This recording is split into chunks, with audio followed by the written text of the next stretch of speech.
on camera when a Target employee punches a customer in the face after she cornered him in an office. You backed him into an office and you got hit in the face, unfortunately. When people who are backed into a corner, they can choose, they can choose to do the right thing or they can choose to lash out. Hey, you were in the wrong here. There's no words. I held them. She says the whole altercation was her way to take a stand. This is not Rosa Parks. Don't play. The incident happened on October 22nd of last year at a Target in Blue Ash, Ohio. Security video shows 37-year-old Karen Ivory checking out at the register. When the bill surpasses $1,000, Ivory says she won't have enough. This is her board. Okay. And she said, I'm not going to have enough money to pay for this. I need to talk to the manager. She's not going to be walking by. Body camera video captures Target manager Ashley Meyer describing to police what happened. So I came around and I was like, hey, what can I do for you? Okay. Usually it's like the price is wrong or whatever. She starts going on this spiel about about how like I've had a privileged life and she's been disadvantaged, and then said that she was asking Target to make reparations for her.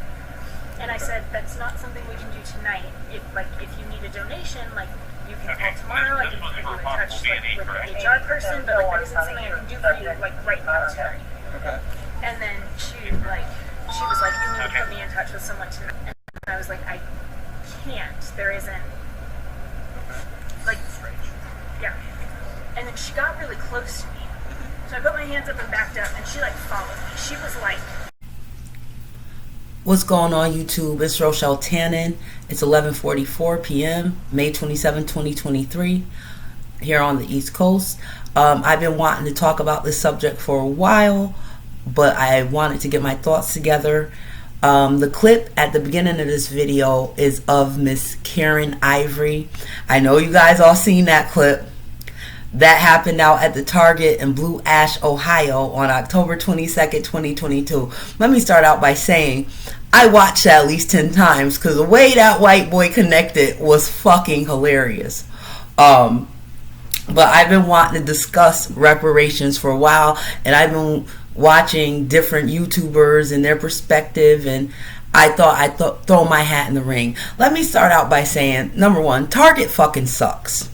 And Karen Ivory, you're a real heifer for going into Target at almost 11 o'clock at night and harassing those working people. And no, this ain't about the white working people, because the sister that was ringing on you, she was black. And I'm quite sure she had a long day and didn't want that tomfoolery at the end of the night when people just want to go home. Now again, I don't like Target. I never did. I'm not the type of consumer, anything with a lot of red in the emblem or in the backdrop. I don't like DoorDash. I don't like Target. Anything with a lot of red. I never liked Target. I've been in Target. I've bought a couple earrings from Target. I bought a sweatsuit once and it was so fucking cheap. I wear my hair or braids. The fabric was coming off in my braids after I wore that sweatsuit once. I got rid of it. I'm a Walmart shopper because what I like about Walmart is that they don't play the shot like Target and Target shoppers do. Like, you're not shopping at a fucking discount store, an overpriced discount store. And I don't like the feel, and I don't like Target. So why someone will walk into Target asking for reparations is beyond me. If you're going to do some dumb shit like that, at least make it a good store. Now, this woman said that this was her Rosa Parks moment. And I'm going to say this to a good majority of black women. Please stop doing stupid shit making us all look stupid. Bitch, you ain't got no Rosa Parks moment. If anything, you're making a mockery of the civil rights movement and the strides those people took. Whether you agree with civil rights or don't. She made a mockery in that statement. Bitch, fuck a Rosa Parks moment. Us 80s women and women born after that time, you should want your own motherfucking moments. I don't need Rosa Parks. Shout out to Rosa Parks. Rest in peace. Because Rochelle makes her own moments. Maybe y'all could take a lesson. Now, the discussion of reparations. And I know this is going to piss off a lot of people, but I don't give a fuck. When it comes to the discussion of reparations in this nation, the United States, not the Caribbean, not Africa, not Haiti, none of them, just the Negroes of this nation, black people of this nation are absolutely due reparations. This isn't a thought. It isn't a feeling. Even Monahan, who did the Monahan report back in the 60s about the absentee black fathers back then, and it was nowhere near where it is now, said that the Negroes should get paid those wages. Don't believe me? Look it up on YouTube. It's really none of you other races' business. I get sick of seeing these clips and shorts on YouTube with people that immigrated here or their kids or grandkids talking about, oh, well, our tax is this, and my grandparents got here in this year, and why should we have to pay? That tax argument's a lame duck argument.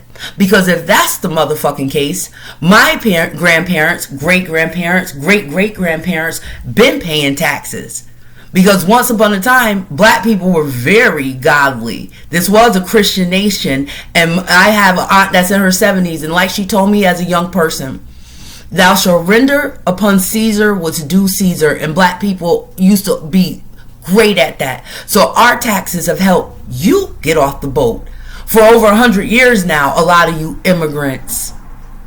So if our taxes help you, why would you all have a problem paying into reparations for people who not only their tax base helped you, the laws my grandparents, great-grandparents got changed help you be able to come to this country?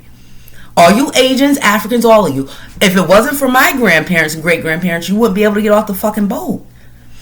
So not just the tax base, my great-grandparents had to take a lot of ass whippings for you guys to enjoy the privileges and the riches that you've gotten in the last 100 and some odd years. Certainly in the last 70 years. So that's where I look at that. Now I see a lot of blacks on YouTube, and it really irritates me. Acting like white people didn't do anything to undermine the black community and the black man and woman in this country, because they did. Now, to my people's credit, they did pretty excellent, considering when they came off the plantation, they didn't have anything. We were on a great track, and due to the undermining and the things that this country allowed, we lost a lot of our wealth. And I don't want to hear that lame shit, welfare's reparations. It's not. Because welfare was put in place to undermine black people. Black people, I can remember time, I'm old enough to remember the neighborhoods where there were no Korean hair store owners. They were black. Depends on where you are in the country. Here in the Northeast, our barbecue joints, breakfast joints, back in the day, those are black owned. At most, you might have an Italian or a Jewish shop. But it certainly wasn't a Korean or an Indian or an African or any of you. When we talk about reparations, I always like to bring up, as an 80s kid, the crack epidemic. Now, mind you, granted, there's other races that got caught up in the crack epidemic. But predominantly, from coast to coast, the black community was decimated in those years. And you got to remember, in the early 80s, black people were on a great financial track. When my grandparents were still walking this earth, I've said in other videos, both my grandparents were homeowners. And that's a lot of black people. I know an 80-year-old woman right now who's been a homeowner for 50 years. She's been a homeowner longer than I've been alive. So we were doing very well till crack came into our neighborhoods. And y'all might be thinking, well, what's that got to do with anything? Crack was a government-sponsored drug. That drug didn't come in the neighborhood by happenstance. Some would argue the civil rights era and the crack epidemic go hand in hand. That epidemic, I'm 42, Lord willing, I'll be 43, took away a lot of our parents' spending power, earning power. It stressed our old people of the time. A lot of my peers, y'all always behind these keyboards making fun of black people in the state we're in, but I always keep in mind, a lot of my peers and people my sister's age, a lot of our parents got strung out or went to prison.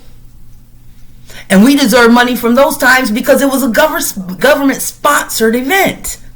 Right now, these prisons are filled from coast to coast with black people, a lot of black people that have been locked up since the 90s. After they changed those fucking laws, our president right now helped put a lot of black people in jail for a very long time. So yeah, those are traumatic events. Black people deserve to be paid for the undermining and the trauma we went through as a people. Now, let me be fair. I don't want to see black people get reparations. Not right now.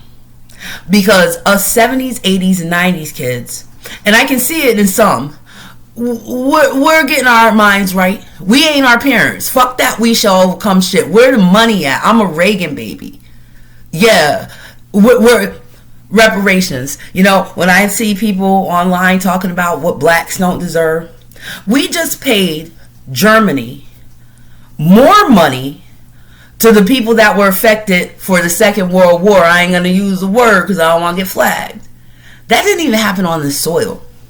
After the Mexican-American War, the United States paid Mexico for that, for the destruction and things.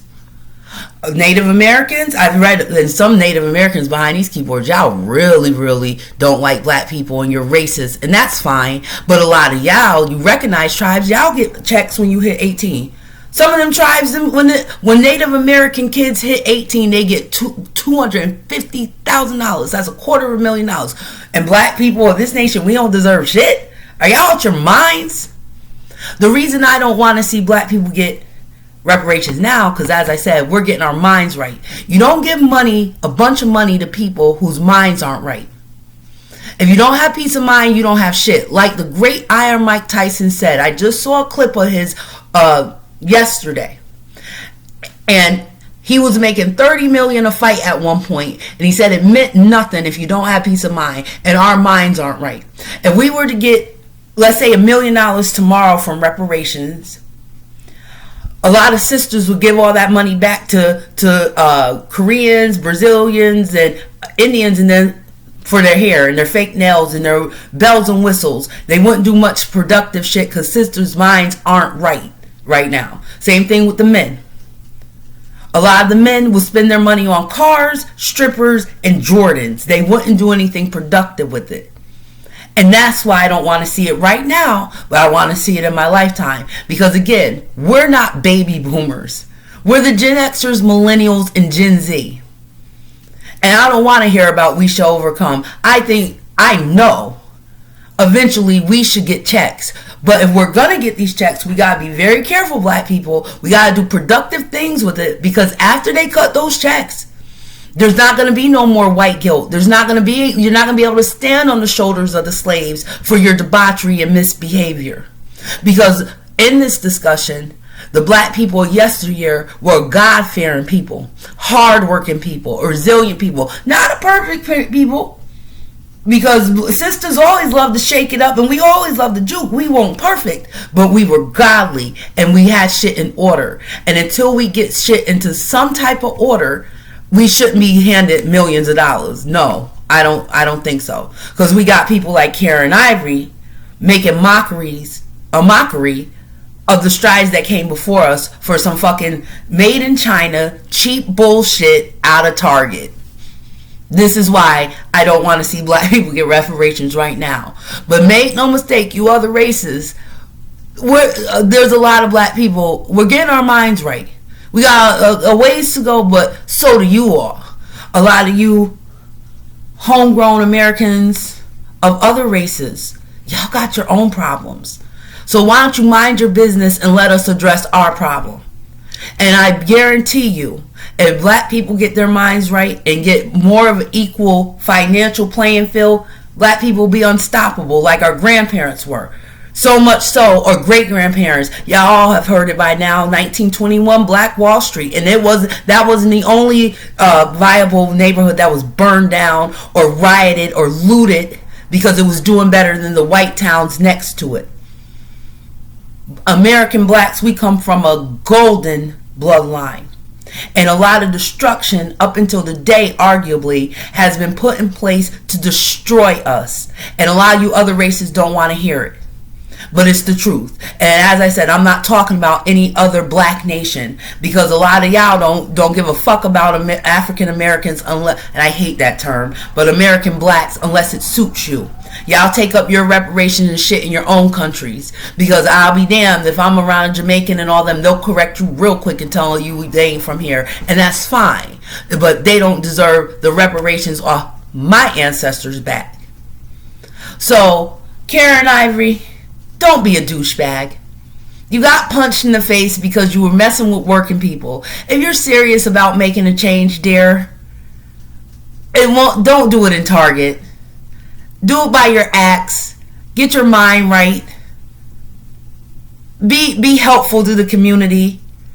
Don't be a boil on the behind of the community. We have enough. And on that note, guys, I'm out of here.